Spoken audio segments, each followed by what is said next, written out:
Now, let me show you how you can reset a fingerprint sensor on your Android device. Let me get started and show you how it works.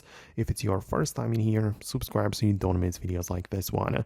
Well, if you have trouble getting inside of your phone through the reader, through the sensor, I think the best way would be to open up the settings app and head over to the security and privacy section. So it should be easy to find, right? And you need to tap on the lock screen right there and proceed to fingerprints.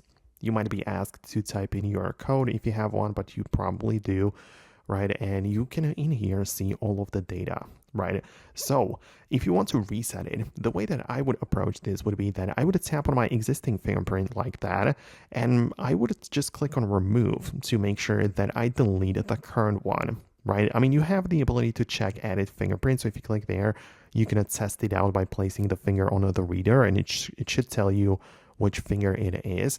But for better precision, especially when unlocking the phone or using it for different services, I would tap on the existing one and click on remove, and then I would manually re-edit once again. So I would then tap the plus button, add a fingerprint, and I would just proceed with the steps again, and I would add the fingerprint once again for a fresh start. Naturally, make sure that the sensor is clean and that everything works fine, right? And yeah, another option would be to also add a backup fingerprint, right? So in my case, I like to use the right thumb, but there is also a good chance that sometimes it simply will not be scanned for whatever reason. So in that case, it would be nice to have a backup finger, for example, the right index finger, also scanned and added to the device, so I can get inside no problem, even if the first attempt fails. So that's something that I would personally do.